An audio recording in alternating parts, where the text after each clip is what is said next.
talvez seja o que a gente esteja precisando ouvir. Aí eu li de novo e falei, não, acho que não, acho que tem outras coisas aqui. E aí, o capítulo 13, o revolucionário sincero, acho que todo mundo me conhece, né? A Graziele já apresentou, sou a Lorena. Qualquer semelhança comigo é mera coincidência.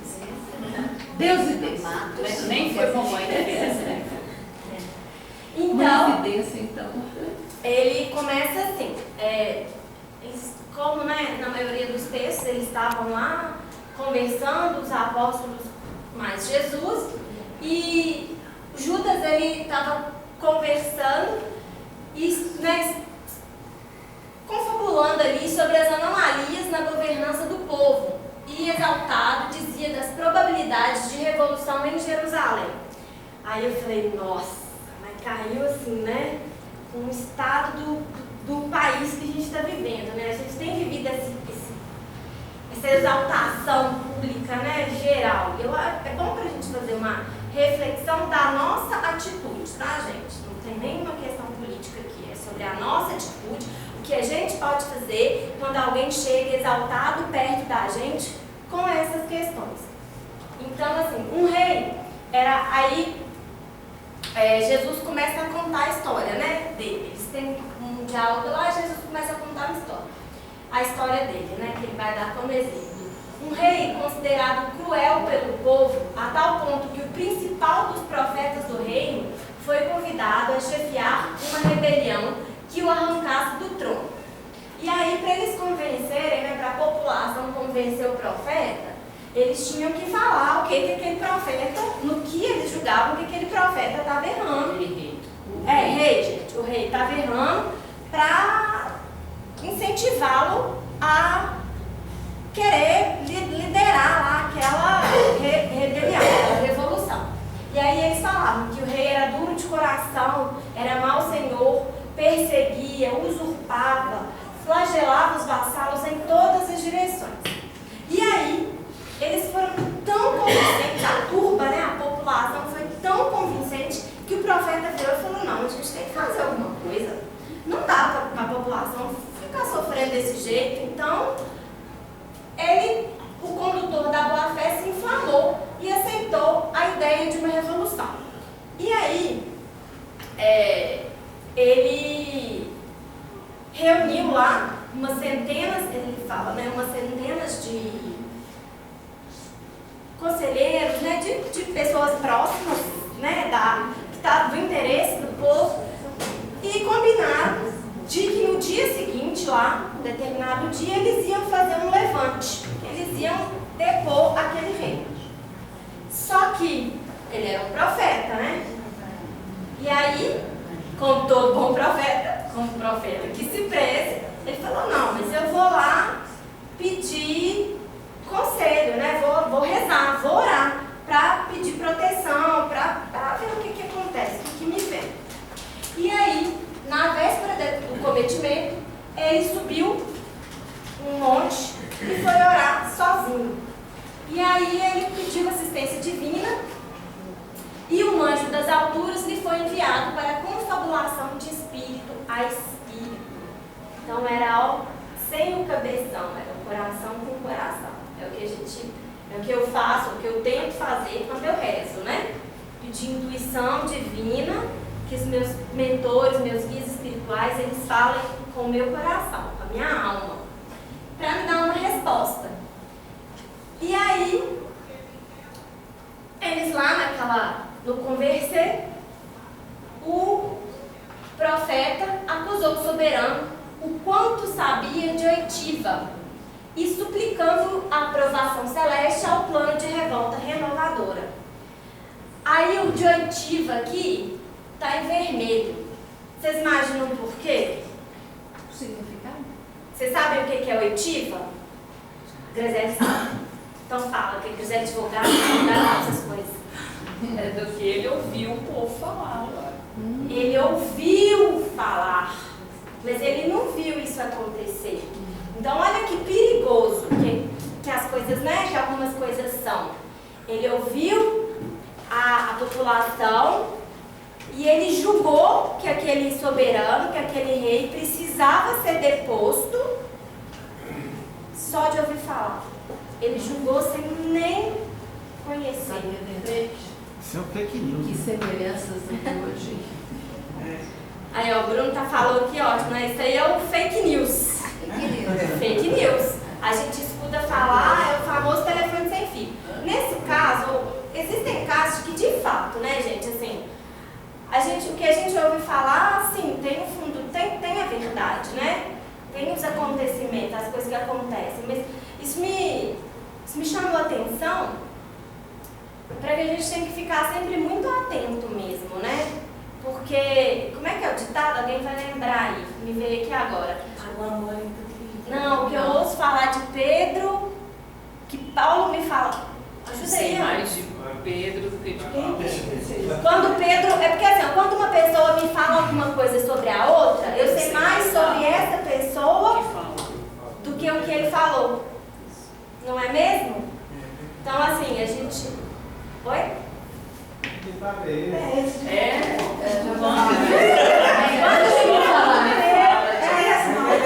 Paulo sei mais de João do que de Paulo. Vocês não ouviram falar, não? Tem Gente do céu. É tipo assim, quando Eu também, eu já ouvi. quando João me fala de Paulo, sei mais de João do que de Paulo. Isso. Isso aí é evangélico, é o tipo um provérbio. Isso aí, Lázaro. Ele é evangélico. Eu sei mais da pessoa do que a pessoa que está me falando. Isso. Está E aí? O que a gente pode pensar com isso? Várias coisas. Várias Você não acha coisas. demais, tá Quando eu escuto alguma coisa que alguém fala de outra, vem um tanto igual esse ditado, que aquela pessoa assimilou e trouxe, passou por ela, acrescentou as crenças, aquilo tudo interpretou e trouxe para mim. Então, Telefone sem fio. é uma questão bem séria. Enquanto um ponto, aumenta um ponto. Tem isso, né? Mas o ponto que eu quero chegar aqui é o seguinte: se se a população estava falando do rei, do soberano, do comportamento dele, isso dizia muito também do comportamento da população, né? Então, assim, a gente tem que ficar atento a isso também, porque guarda essa parte, mais pra frente ela vai ser útil pra gente. Então, o mensageiro esclareceu: em nome do Supremo Senhor, o projeto ficará aprovado, mas com uma condição: conviverás com o rei durante 100 dias consecutivos, em seu próprio palácio, na posição de servo humilde e fiel. E findo este tempo, se a tua consciência perseverar no mesmo propósito, então lhe destruirás o trono com o nosso apoio. Meu saco de sal. Você tem o direito de falar o que pensa, mas não tem o direito de julgar quem não conhece. Porque o que aconteceu? O profeta, inflamado pela população, que estava falando muito das próprias dores também, foi lá, entrou no julgamento junto com a população, sem conhecer a realidade. A gente não pode falar daquilo que a gente não conhece, daquilo que a gente não viveu. Eles falaram aqui na frente do que a gente só conhece, tem um outro ditado, gosto muito de ditado popular, que a gente só conhece uma pessoa depois de comer um saco de sal. Um quilo de sal. Um saco de sal é de um Saco pequenininho. Boa, fazer um saco. Só pequenininho. Mas não é isso?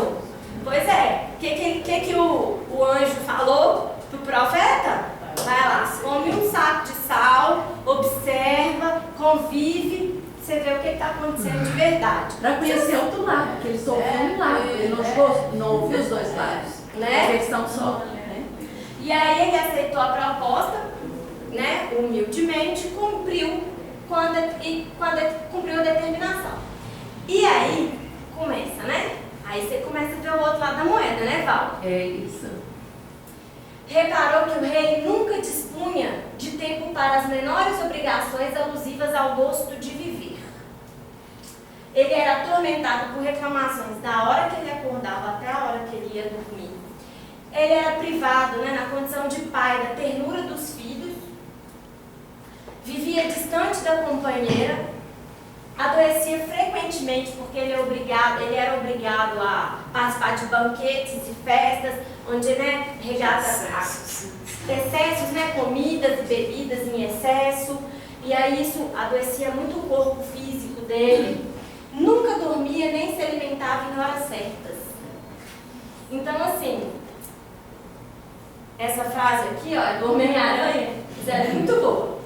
Grandes poderes trazem grandes responsabilidades.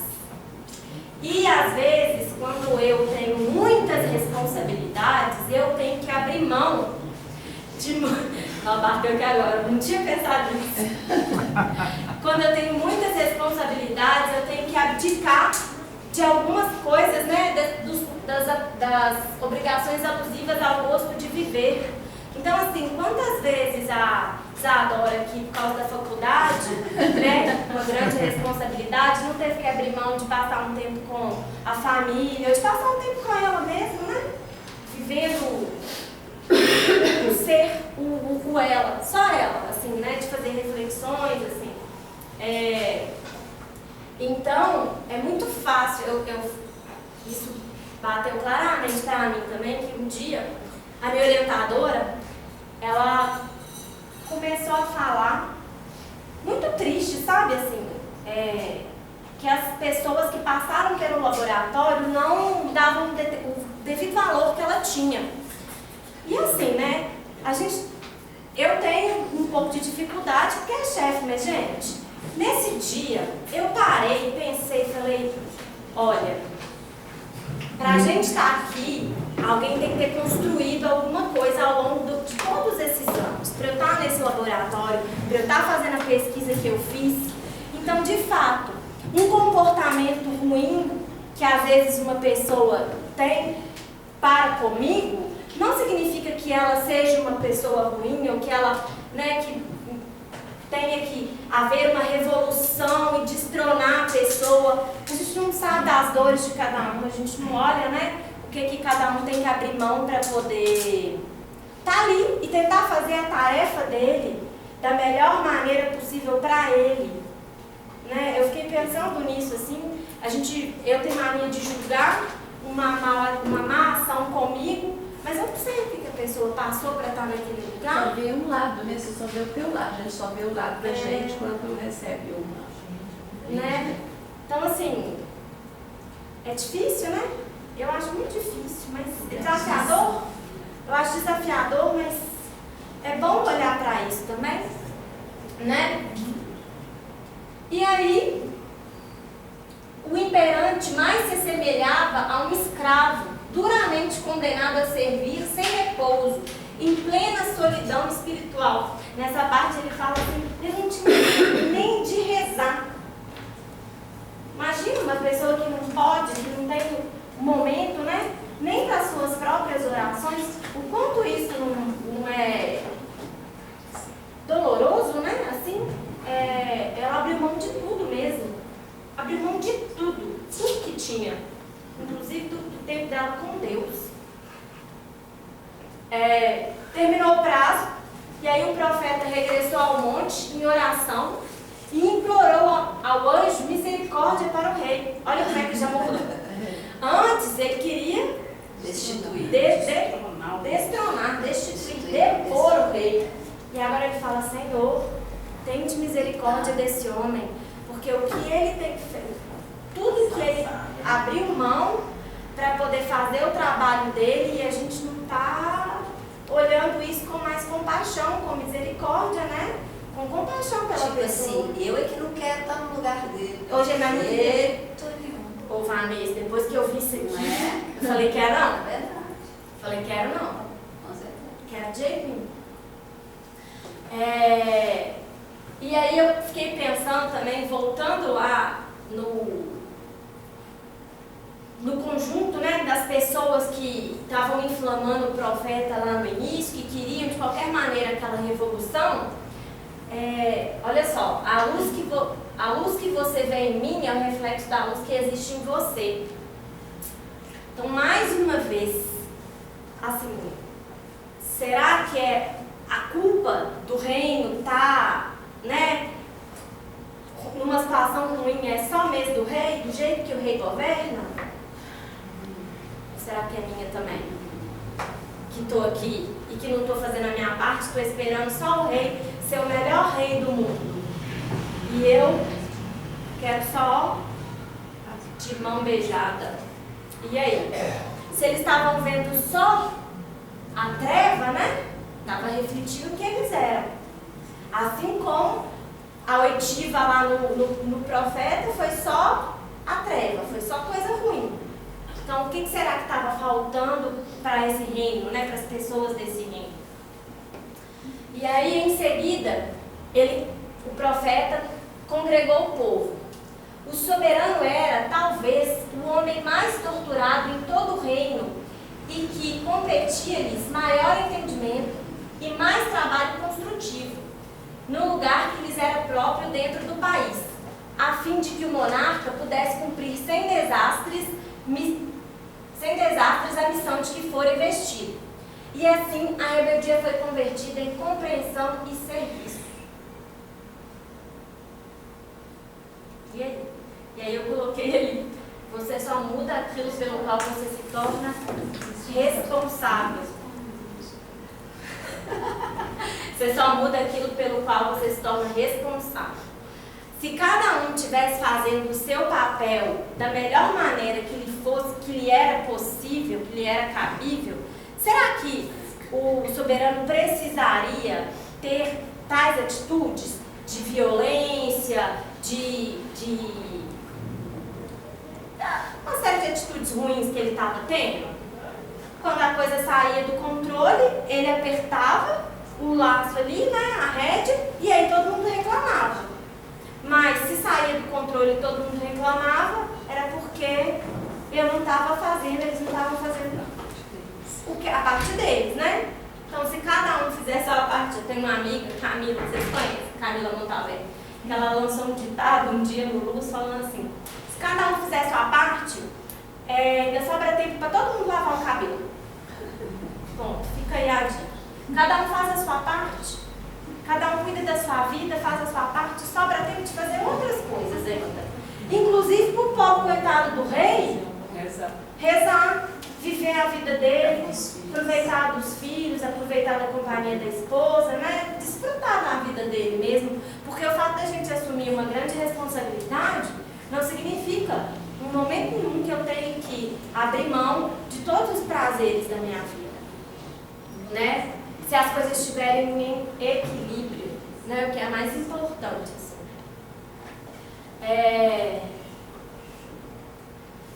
E aí, eu coloquei aqui de uma forma mais bonitinha: se cada um fizer a sua parte, ninguém fica sobrecarregado. Né? O que vocês acham? Eu acho sim. Eu acho sim? Eu acho que concorda. Eu concordo plenamente. Quem não quer falar nada? Quem tem filho vai falar também sim, cada um lava uma coisa. Cada um lava seu copo, não é mesmo? Então, ó, a revolução é sempre o engano trágico daqueles que desejam arrebatar ao trem o cetro do governo. Quando cada servidor entende o dever que lhe cabe no plano da vida, não há disposição para indisciplina, nem tempo para insubmissão. Então, assim, porque a gente está acostumado, né, Lô, a pensar que cada um faz a sua parte, tipo, dentro de casa, igual a Stefania falou. Eu nunca tinha pensado isso no macro, sabe? Como parte de uma população, de uma coisa muito maior. é muito simples hoje em dia, assim. Eu não tive, por exemplo, educação ambiental, né, assim, na escola. E aí, uma vez, a Júlia chegou em casa, pequenininha, falando sobre educação ambiental. Tia, mas é pro bem do planeta, tia. Aí esse dia eu parei, pensei, falei, é verdade, é pro bem do planeta. E aí assim, um exemplo fácil da gente trazer é esse, sabe? Educação ambiental. Quem aqui já abriu mão, por exemplo, do canudinho? Pois é. Isso é fazer a nossa parte pro macro, né? Pro coletivo. Então assim, tem vários outros. Mas você sabe também que você cuidando de você, às vezes fala assim, não sei nem por onde começar, esse Brasil tá todo mundo doido, você começar por você, se você pensar que a sua luz reflete no outro, e que no outro, e que no outro, e no outro, você já está fazendo assim, uma parte. Sim, nesse sentido, até as pequenas compulsões já banalizadas do dia a dia, quando a gente deixa de cometê-las, ou às vezes até orienta alguém que às vezes nem tinha prestado atenção naquilo que estava fazendo, já é um pequeno que reverbera no todo, né? E aí você faz em você, né? Você quer falar, Márcia? Não? Então tá bom. E aí eu fiquei pensando nessa última frase, que se cada um fizer o que é seu, se cada um tomar a sua atitude correta, né? Dentro da verdade, dentro da lei, né?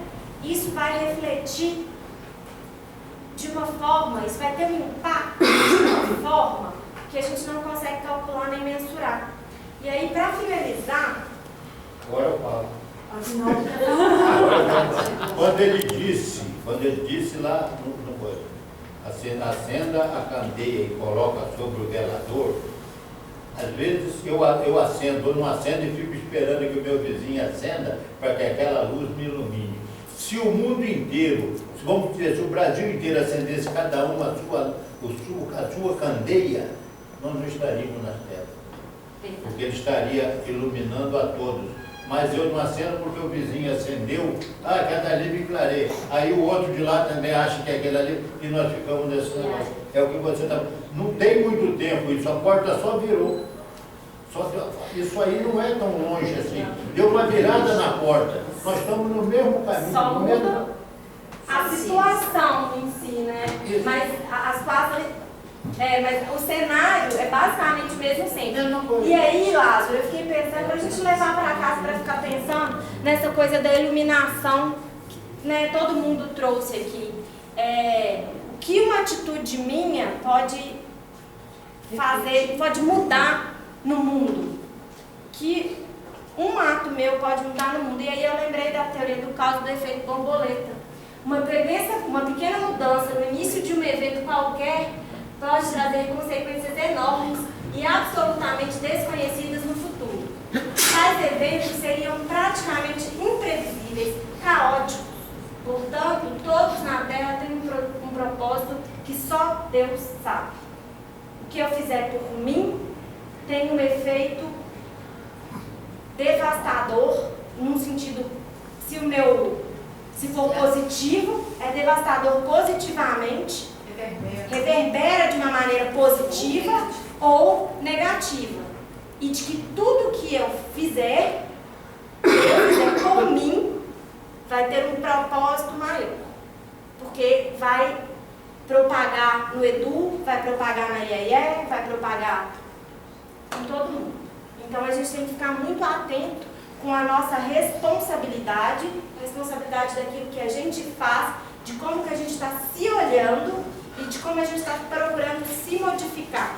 Porque o que eu faço tem efeito no global. E aí, a gente ficar mais atento, né? Eu ficar mais atenta para não ser uma inflamadora de profetas às vezes também, né? Porque se eu que tem um efeito devastador de uma forma negativa, um julgamento errado, tudo tem um efeito para o mundo, a gente joga para o universo. No caso, a sorte que foi do profeta. Se sorte, não tivesse sido um profeta, tinha sido um grande desastre. Poderia ter sido um grande desastre. O efeito A mão de Deus. é aleatório. Só Deus sabe. Só Deus sabe. A mão de Deus. E aí era isso que eu tinha para falar. Muito obrigada. Boa. Não, pode pôr seu nome no